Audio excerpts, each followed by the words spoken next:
what we've got here is my 345 AU diff with the mini spool in it that we have done previously, and what I'm doing now is getting the dual calipers ready for it. So you want to strip them down to something like this because you don't need all those extra parts.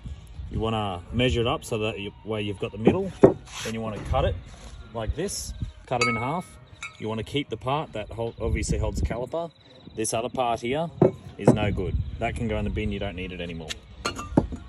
Anyway, but now you got that, that's what you're gonna have. And then if I flip that over, dual calipers. So let me go over. So that you'll have a caliper here, which bolts onto there, and instant stoppage. Instant. What's it really for, not stopping? What's the extra caliper for? This side's going to hook up to my foot brake. This side's going to hook up to the hydro. So we can go drifting and burnouts and lots of legal activities, and it'll just be great. Be good fun. All right, so now I'm putting this stuff together. So here's an example. That one's a complete one, and this is the half that you want. So see how it just sits there. That's the half with the bolt hole. I've already put half on here, as you can see. Now the other half will slide on this way. I'm gonna chuck a couple of bolts in here.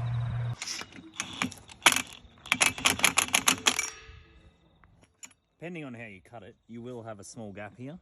If you got a perfect cut, it'll most likely won't have that gap, or you can just be a normal human and have a gap. If you feel a need to tack that, you can tack it, maybe tack it from behind, or you can do a full weld. Either way, it doesn't really matter. I'm not going to weld any of it. I think it's fine the way it is. That's how I've always had it. I've run this setup for years with nothing tacked on there, and I've never had any dramas. I've had more dramas with this rattle gun than anything. Ooh, that looks fucking good, doesn't it? Does that look good or what? Does that look good? It looks good, eh? You wish your Fairmont was like this? Looks like you dropped the tin of anti-seize. No, it's called a horsepower coating. So I've got the caliper ready here. Pop that bad boy on. See this bleed nipple here on this side? Come around here. That always needs to be at the top. If you have it at the bottom, you'll have a terrible time. You'll never be able to bleed your brakes. No, not this one. What do you mean? I was using vice grips on a bolt. Yeah, but It's like your dad with the Stilsons. We're on the side of the road. Well, It's got a pipe wrench, mate. Oh, look. Oh, that's actually not bad. I know. You just put that on there. That looks like that shit that goes in your head gasket. Doesn't it? Cargo seal. Doesn't it? Is that what it looks like? It's copper, yeah. Then you That's what pop they it back use. in. That's what they Well, use. that's what it.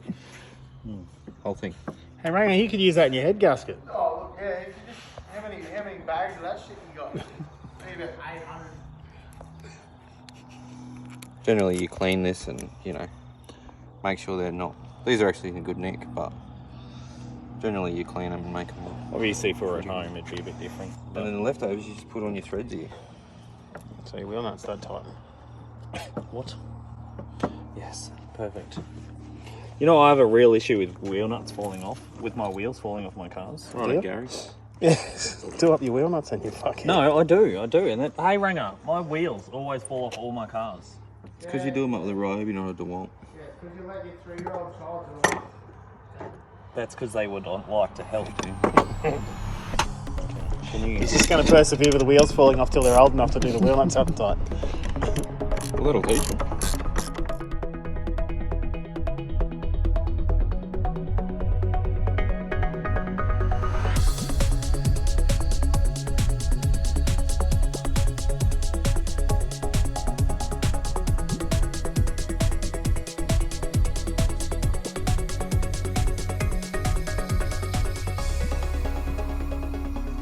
Check it.